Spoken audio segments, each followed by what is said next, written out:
Hello, IGNU students. Welcome back to my channel Mastering Education today. I hope ये video उन सबको पहुंच गई होगी जो लोग अपने रिजल्ट का वेट कर रहे हैं और बहुत ही ज़्यादा परेशान हैं, एंग्शियस हैं कि रिजल्ट कब आएगा, आ क्यों नहीं रहा। एक सब्जेक्ट रहता है और उसकी वजह से रिजल्ट कंप्लीट नहीं हुआ। तो देखो, आई नो दिस फीलिंग, ठीक है। मैंने भी इग्नू से ही करी थी डिग्री और मेरा भी यही रहा था।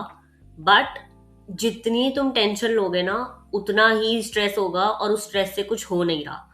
तुम कुछ भी कर कर, हेडक्वार्टर जाकर, रीजनल सेंटर जाकर, स्टडी सेंटर जाकर, कुछ भी करके तुम अपना रिजल्ट नहीं ला सकते। ओके, मैं तुम्हें बता दूं कि तुम कुछ भी कर लो, चाहे तुम जाकर किसी भी हेडक्वार्टर में बात कर लो, स्टडी सेंटर में बात कर लो, मेल्स लिख दो, कुछ नहीं होगा। ओके, मैं बताती हूँ कैसे।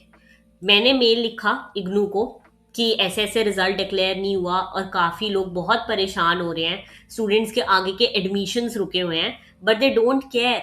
उन्होंने कोई भी आगे से रिप्लाई देना वर्थ इट नहीं समझा, कुछ नहीं हुआ, कोई उसके बाद रिजल्ट वगैरह का कुछ नहीं हुआ। ओके, अभी तक हम लोगों का देखें तो लास्ट रिजल्ट का अपडेट हमारा 12 मार्च को आया था और उसके बाद अभी 5 दिन निकल गए, कोई भी रिजल्ट का अपडेट नहीं आया है। ओके, अब मुझे ना काफी सारे एक ही मैसेज आ रहे हैं कि मैम, रिजल्ट में ना सिर्फ एक सब्जेक्ट रह गया है और उस एक सब्जेक्ट की वजह से मेरा सारा रिजल्ट रुका हुआ है, मैं क्या करूं, मेरा रिजल्ट कब कंप्लीट होगा। तो देखो, मैं ना तुम्हें एक बात बहुत क्लियर बता देती हूँ।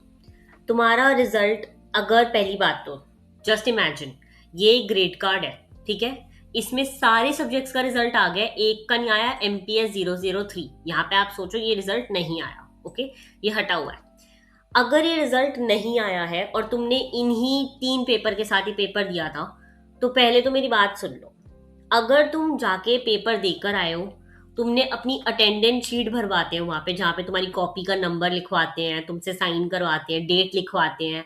अगर तुमने वो फिल करी थी ढंग से, ठीक है, अपना कॉपी का नंबर सही लिखा था, तुमने फ्रंट पेज ढंग से फिल करा था, और तुम्हारे 4 सब्जेक्ट के पेपर थे, एक ही स्टडी सेंटर, एक ही तुम्हारे एग्जाम सेंटर पे, और तुम 3 का रिजल्ट आ गया है और एक का नहीं आया, तो उस बचे हुए एक का भी आ जाएगा। ओके, अभी नहीं तो 1 महीने बाद आएगा, लेकिन आएगा। अब इसको तुम कहोगे कि 1 महीने बाद कैसे आ सकता है, जब 3 सब्जेक्ट का आ गया तो एक का भी आ जाना चाहिए। नहीं, ऐसा नहीं होता। ओके, ये देखो, ये क्लियरली तुम्हें मैं बता दूं, ये पेपर हुए थे, ठीक है, दिसंबर में, और इनका रिजल्ट रिजल्ट आया, जून के पेपर हैं, ठीक है, 6/2025, यानी कि जून में पेपर हुए थे। और इनका रिजल्ट तुम देखो कब आया है। दोनों पेपर एक ही सेंटर पे हुए थे, एक ही एग्जाम सेंटर पे, और एक MEG 5 का रिजल्ट आया 24 सितंबर को, ठीक है, 24 सितंबर।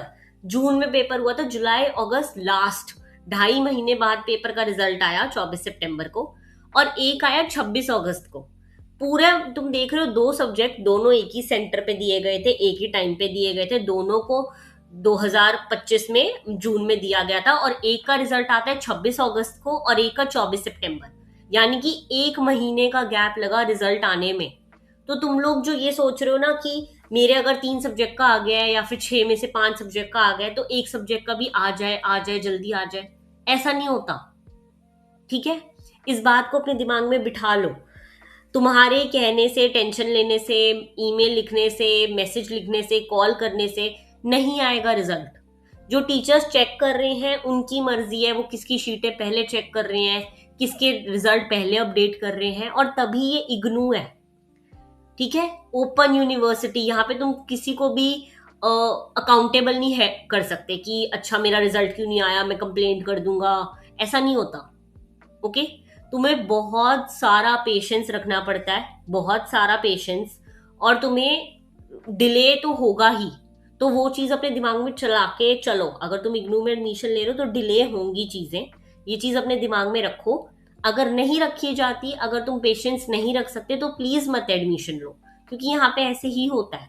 तुम क्लियरली देख सकते हो, दोनों पेपर जून में दिए गए थे, एक सब्जेक्ट का रिजल्ट आता है 24 सितंबर और एक का 26 अगस्त।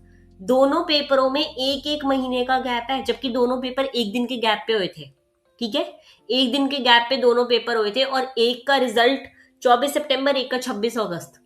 पूरा 1 महीने का गैप आ गया रिजल्ट में। तो मैं तुम्हें क्लियर बता दूं, ऐसा बहुत बार होता है, ठीक है, कि एक सब्जेक्ट का रिजल्ट पहले आ गया, एक का बाद में आ गया। अब चलो दूसरी बात कर लेते हैं।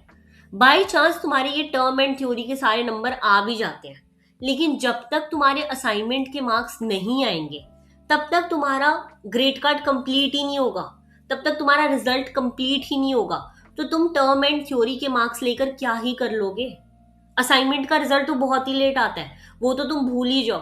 अगर अभी 15 जैन को पेपर खत्म हुए थे, ठीक है, मैंने तुम्हें बोला है एटलीस्ट मार्च के एंड तक तुम्हारा ग्रेड कार्ड वगैरह हो जाना चाहिए कंप्लीट, ठीक है। अब ये ग्रेड कार्ड में सिर्फ मैं टर्म एंड थ्योरी के मार्क्स की बात कर रही हूँ, ना कि असाइनमेंट के मार्क्स की।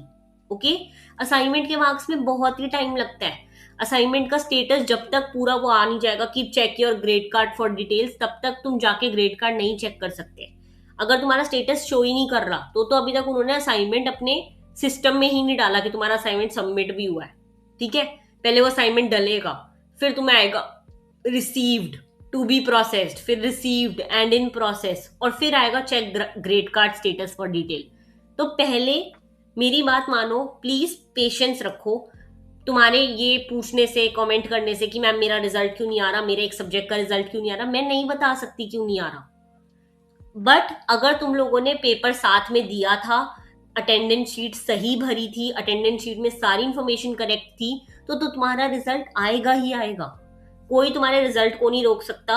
हो सकता है मार्क्स ऊपर नीचे होते हैं, इग्नू में बहुत बार होते हैं, बट तुम्हारा रिजल्ट कोई रोक नहीं सकता। तुम्हारा रिजल्ट आएगा, अभी नहीं तो 15 दिन बाद आएगा, ठीक है। किसी ना किसी अपडेट में रिजल्ट अपडेट हो ही जाता है, ठीक है। लेकिन तुम्हें पेशेंस रखना पड़ेगा। तुम क्लियरली अपने सामने देख सकते हो कि दोनों पेपर जून में हुए थे, एक का रिजल्ट अगस्त में आ रहा है, एक का सितंबर में आ रहा है। दोनों के रिजल्ट में 1-1 महीने का गैप है। अब वो 1 महीना दूसरे इंसान ने पेशेंस रखा होगा ना, ये नहीं होएगा कि रीजनल सेंटर को कंप्लेंट कर दूं, स्टडी सेंटर को कंप्लेंट कर दूं, उससे कुछ नहीं होगा। मेरी बात मानो, मैं बता रही हूँ, आई हैव बीन देयर, तुम्हारी प्लेस में मैंने भी करी है डिग्री इग्नू से, बट मैंने बार बार रिजल्ट चेक करना छोड़ दिया था। मुझे पता था कि नहीं आएगा।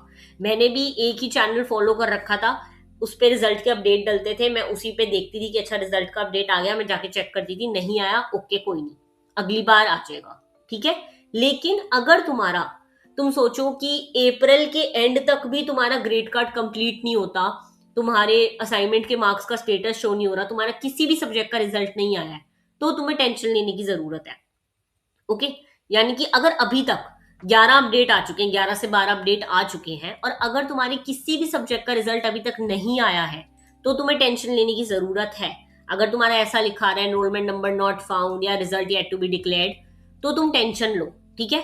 लेकिन वो भी तब लेना अगर तुमने 5-6 सब्जेक्ट का पेपर दिया था और उसमें से किसी का भी नहीं आया। अगर तुमने किसी एक सब्जेक्ट का ही लिया था और एक का ही नहीं आया तो कोई नहीं, टाइम लग रहा होगा, ठीक है। लेकिन अगर तुमने 5-6 सब्जेक्ट का पेपर दिया था और उसमें से कोई भी नहीं आया, तो तुम टेंशन लो। और अगर तुम्हारा मार्च के एंड तक भी असाइनमेंट का स्टेटस नॉट फाउंड आ रहा है, असाइनमेंट का कुछ नहीं दिख रहा, तो तुम टेंशन लो। लेकिन अभी के लिए और सब छोड़ दो, सिर्फ मेरे चैनल को सब्सक्राइब कर लो, बेल नोटिफिकेशन ऑन कर लो। जैसे ही कोई रिजल्ट का अपडेट आता है मैं तुम्हें इन्फॉर्म कर देती हूँ, ग्रेड कार्ड का अपडेट आता है मैं इन्फॉर्म कर देती हूँ, असाइनमेंट का अपडेट आता है मैं इन्फॉर्म कर देती हूँ। इससे ज्यादा मैं मेल लिख रही हूँ रोज, मैं उन लोगों को डेली ट्विटर पे लिख रही हूँ कि प्लीज रिजल्ट निकालो, रिजल्ट निकालो, बच्चों का आगे एडमिशन रुक रहा है। बट मैं जितना ट्राई कर सकती हूँ आई एम डूइंग दैट, बाकी तुम्हारे ऊपर है। प्लीज पेशेंस रखो, आ जाएगा रिजल्ट। अगर 5 में से 4 सब्जेक्ट का आ गया तो एक का भी आ जाएगा, ओके। बाकी इसके अलावा कोई भी और डाउट्स हो तुम मेरे से पूछ सकते हो, बट प्लीज पेशेंस रखो, okay. Thank you so much. I hope ये वीडियो सबको समझ आ गया होगा और कोई मेरे से बाद में नहीं पूछेगा कि मेरा इस सब्जेक्ट का रिजल्ट कब आएगा, मेरे इस सब्जेक्ट का रिजल्ट क्यों नहीं आ रहा। प्लीज पेशेंस रखो। All the very best. मिलते हैं नेक्स्ट वीडियो में। Thank you so much.